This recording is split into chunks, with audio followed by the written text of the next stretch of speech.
Շնորհակալություն եւ վերջին հարցը պարոն վարչապետ, Միր Իլյամ Կրչյան։ Պարոն վարչապետ, հարցից օքի ախտացության վերաբերյալ է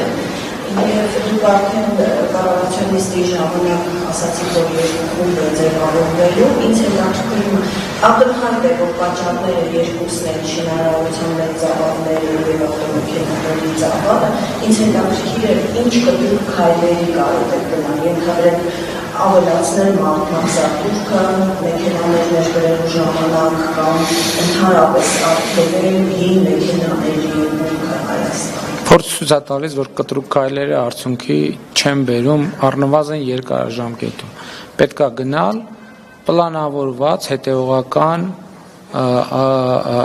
ոչ կտրուկ քայլերի, որտեղ ի վերջո լավ Իմիջիալից նախ պետք է հասկանալ, որովհետև ամենատարբեր հիմա երեք օրինակ ինձ տարածաշրջանային քարտեզ էին ուղարկել, որտեղ որից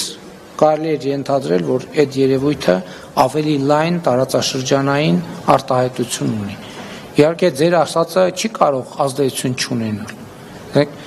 Դուք հիշում եք 2018 թվականից ես անդադ խոսում եմ շինհրապարակների որակի մասին,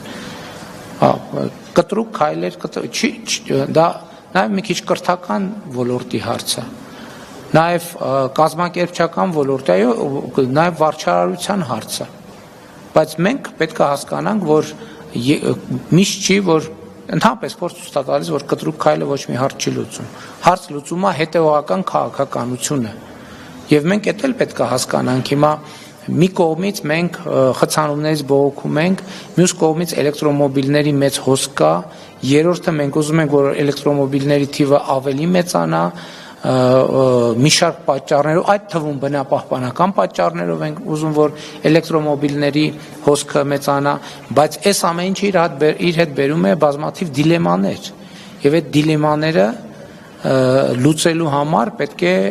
հետևողական աշխատել եւ այդ թվում փորձագիտական հանրությանը ներգրավել, քաղաքացիական հանրությանը ներգրավել, որպեսզի ոչ թե սոցիալական ցանցերից մենք հավաքենք կարծիքներ, տվյալներ, առաջարկներ, այլ լինի ինստիտուցիոնալ մոտեցում, որտեղ բոլոր շահագրգիռ կողմերը գան իրենց գնահատականներով, իրենց լուծումների մասին իրենց առաջարկներով, որպեսզի մենք ի վերջո այդ խնդիրը կարողանանք լուծել, բայց հավատացեք, որ վաղը այդ խնդիրը չի լուծվելու, որովհետև մենք այդ կտրուկ գուցե չերևացող, բայց կտրուկ ինչ որ քայլեր արել ենք, որպեսզի խնդիրը լուծենք, բայց տեսնում ենք դրանից խնդիրը չի լուծվում։ Հետևաբար պետք է գնալ ավելի երկարաժամկետ ճանապարհով, որովհետև եթե նույնիսկ ձեր ասած քայլերը ձեռնարկենք, հարցը դա կլուծի խնդիրը, թե չի լուծի։ Այսինքն պետք է քայլերը անելուց առաջ նաև փորձագիտական մակարդակում կարողանալ կանխատեսելի արդյունքներ տեսնել։ Եվ ելի ոչ միայն մեր փորձը, շատ երկրների փորձ ցույց է տալիս, որ այդ կարգի կտրուկ եւ հատուկ հայլերը նման դեպքերում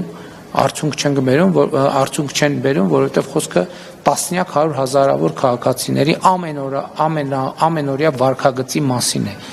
Կտրուկ գործողություններով այդ վարքագիծը փոխել հնարավոր չի։